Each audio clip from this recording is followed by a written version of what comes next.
नमस्कार, स्वागत है आपका हमारे चैनल में और मैं रानी गुप्ता आपके साथ। इस वक्त की बड़ी खबर सामने आ रही है। आपको बता दें कि पश्चिम बंगाल की सीएम ममता बनर्जी कांग्रेस पार्टी पर बुरी तरीके से बरसी हुई नजर आ रही हैं। दरअसल ममता बनर्जी ने कांग्रेस पार्टी पर जमकर निशाना साधा है। उनका कहना है कि कांग्रेस को बंगाल में टीएमसी बिल्कुल भी समर्थन नहीं देने वाली है। इन सबके बीच में जिस तरीके से ममता बनर्जी का ये बयान सामने आया है, तो इसके बाद से लगातार राजनीतिक गलियारों में ये कयास लगाए जा रहे हैं कि क्या 2024 के चुनाव में जिस तरीके से विपक्षी एकता की बातें कही जा रही थी, वो सिर्फ और सिर्फ बातें ही रह जाएंगी और इसका जमीनी असर पर कोई भी चीज देखने को नहीं मिलेगा। क्योंकि जिस तरीके से ममता बनर्जी ने ये सीधे कह दिया है कि वो बंगाल में खासकर कांग्रेस पार्टी को समर्थन नहीं देंगी, तो ऐसे में माना यह भी जा रहा है कि 2024 के चुनावों को लेकर के भी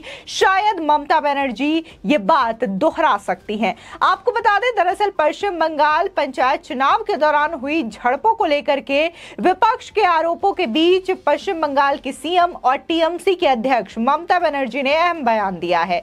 दक्षिण 24 परगना में सीएम ने कहा है कि आज जो लोग ये बोल रहे हैं कि बंगाल में शांति नहीं है, मैं उनसे पूछना चाहती हूं कि सीपीआईएम के राज्य में कौन सी शांति थी। उन्होंने कहा कि कांग्रेस तो बहुत राज्यों में रही, वे संसद में हमारा सहयोग चाहते हैं और पार्टी हम पर हमला करती है। हम बीजेपी के खिलाफ उनका साथ देने को तैयार है, लेकिन सीपीआईएम से हाथ मिलाने के बाद आप बंगाल में हमसे सहयोग मांगने ना आए। आपको बता दें कि अभी हाल ही में जिस तरीके से बंगाल में पंचायत चुनाव होने वाले हैं और इससे पहले ही जोरदार हिंसा देखने को मिल रही है, तो देखने को मिला है कि यहाँ पर कांग्रेस कार्यकर्ताओं के बीच भी जमकर हमला देखने को मिला था। कांग्रेस के 3 कार्यकर्ताओं को गोली तक लगी थी, तो वहीं बीजेपी के भी कई कार्यकर्ता इस हिंसा के दौरान घायल हुए हैं। बता दें कि टीएमसी सरकार पर न सिर्फ कांग्रेस नेताओं ने हमला बोला है, बल्कि बीजेपी नेताओं ने भी हमला बोला है और सीधे तौर पर इसे लोकतंत्र का काला अध्याय बताया है। जिस तरीके की घटनाएं पश्चिम बंगाल में पंचायत चुनाव के दौरान देखने को मिल रही है। आपको बता दें कि कांग्रेस नेता अधीर रंजन चौधरी ने सीधे तौर पर टीएमसी सरकार के खिलाफ बोलते हुए राज्यपाल को खत भी लिखा है और जिस तरीके से कांग्रेस के कार्यकर्ताओं के साथ और विपक्ष के नेताओं के साथ जो व्यवहार किया जा रहा है, उसको लेकर के चिंता व्यक्त भी की है। इसी के बाद ये ममता बनर्जी का स्टेटमेंट सामने आया है। आपको बता दें कि बंगाल पंचायत चुनाव में कांग्रेस ने सीपीआईएम के साथ गठबंधन किया है और इसका ऐलान कांग्रेस नेता अधीर रंजन चौधरी ने किया था। टीएमसी चीफ ने कहा है कि कांग्रेस बीजेपी की गोद में बैठी है और बीजेपी कांग्रेस की गोद में।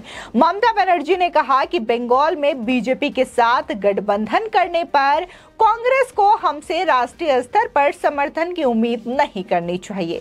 ममता बनर्जी ने कहा कि कल तक पंचायत चुनाव के लिए 2,31,000 नामांकन दाखिल हुए हैं। इनमें से टीएमसी ने 82,000 नामांकन किया है, लेकिन विरोधी दल ने 1.5 लाख नामांकन दाखिल किया है। टीएमसी कुछ करे तो खराब, बीजेपी के ज्यादातर लोग चोर डकैत गुंडे हैं। बता दें कि ममता बनर्जी ने कहा कि मैंने हमेशा कहा है कि मैं बदलाव चाहती हूँ, बदला नहीं।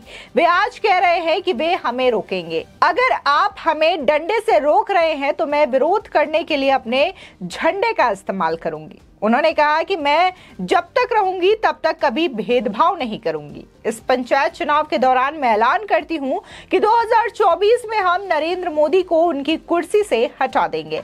आपको बता दें, दरअसल दक्षिण 24 परगना जिले के नामखाना में भतीजे और टीएमसी महासचिव अभिषेक बनर्जी की यात्रा के समापन पर जनसभा को संबोधित करते हुए ममता बनर्जी ने कहा कि बंगाल पंचायत नामांकन प्रक्रिया शांतिपूर्ण हुआ है। उन्होंने कहा कि भंगौर हिंसा के लिए टीएमसी जिम्मेदार नहीं है, टीएमसी पीड़ित है। आपको बता दें कि गुरुवार को राजनीतिक कार्यकर्ताओं के बीच हुई झड़पों में 3 लोगों की मौत हो गई थी और कई लोग घायल हुए थे।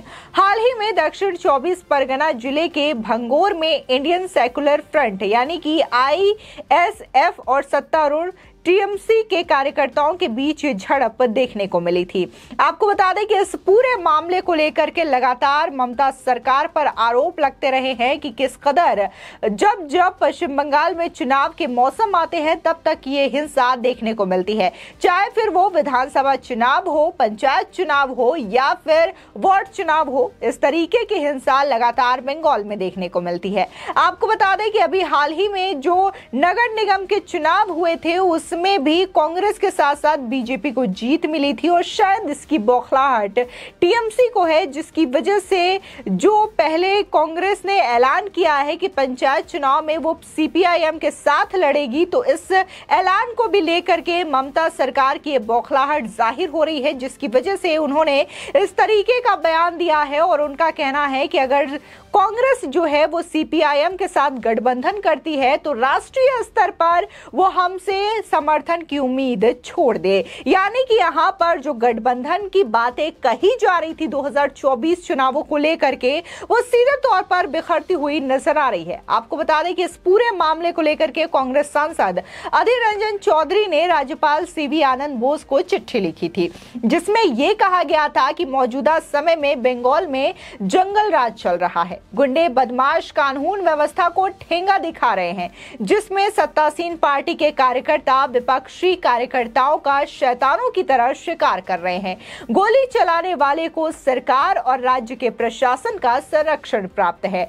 हर गली नुक्कड़ में डर का माहौल है। लोकतंत्र के आदर्शों को सत्ता पर काबिज पार्टी द्वारा कब्र में दफना दिया गया है। इसी के साथ ही बीजेपी ने भी इस हिंसा के लिए तृणमूल कांग्रेस पार्टी के अध्यक्ष और राज्य की सीएम ममता बनर्जी को दोषी ठहराया है। बता दें कि बीजेपी प्रवक्ता सुधांशु त्रिवेदी ने जोरदार हमला करते हुए कहा कि ममता बनर्जी की सरकार और पुलिस का रवैया बहुत ही खराब है।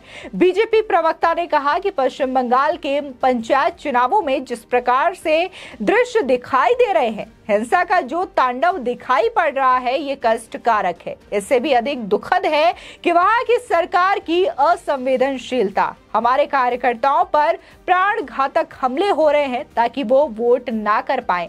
बता दें कि जहां इस पूरे हिंसा के मामले को लेकर के बीजेपी आरोप लगा रही है, तो वहीं कांग्रेस भी लगातार टीएमसी पार्टी पर निशाना साधते हुए नजर आ रही है। सीधे तौर पर जो कांग्रेस के नेता हैं अधीर रंजन चौधरी, उन्होंने बड़ा आरोप लगाया है कि कैसे ममता सरकार जो रवैया अपनाती है विपक्षी नेताओं को लेकर के, ये बेहद ही कष्टकारक है, क्योंकि देखने को मिला है कि नामांकन के दौरान कांग्रेस के 3 कार्यकर्ताओं को गोली लगी है और इस बात को लेकर के अधीर रंजन चौधरी ने कड़ा विरोध जताया था।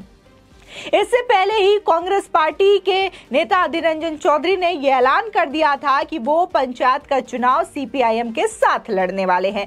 फिलहाल जिस तरीके से लगातार विपक्षी पार्टी जो है एक साथ आने का दम भरते हैं और ये कहते हैं कि 2024 के लोकसभा चुनाव में वो एक साथ आएंगे, एक साथ केंद्र सरकार के खिलाफ लड़ाई लड़ेंगे और एनडीए को करारी शिकस्त देंगे, तो शायद जिस तरीके से लगातार ये पार्टियां बिखरती हुई नजर आ रही है, तो ऐसे में ये संभावना बेहद कम जताई जा रही है कि शायद ये विपक्षी पार्टियां एक साथ 2024 में नजर आए एक मंच पर। क्योंकि अगर हम बात आम आदमी पार्टी और कांग्रेस की करें तो अभी भी इन दोनों ही पार्टियों में तकरार देखने को मिलती है। इसी के साथ ये नई तकरार पंचायत चुनावों को लेकर के टीएमसी और कांग्रेस के बीच में दिखाई पड़ रही है। आपको बता दें कि इससे पहले भी ममता बनर्जी जो हैं वो राहुल गांधी के नेतृत्व को लेकर के सवाल उठा चुकी हैं। आपको बता दें कि कुछ समय पहले ही ममता बनर्जी ने राहुल गांधी को लेकर के बयान दिया था और उनका कहना था कि अगर हम राहुल गांधी के नेतृत्व में 2024 का चुनाव लड़ते हैं तो इससे बीजेपी को फायदा होगा और एक बार फिर से मोदी जो है वो देश के प्रधानमंत्री बनेंगे। यानी कि ममता बनर्जी को राहुल के नेतृत्व पर जरा भी भरोसा नहीं है। ऐसे में जिस तरीके से आज उन्होंने ये बड़ा बयान दिया है कि अगर कांग्रेस सीपीआईएम का समर्थन करती है तो राष्ट्रीय स्तर पर टीएमसी का समर्थन भूल जाए। फिलहाल इस खबर को लेकर के आपकी क्या राय है, हमारे कमेंट सेक्शन में जरूर बताएं। आगे की और भी अपडेट के लिए चैनल को सब्सक्राइब करना ना भूलें।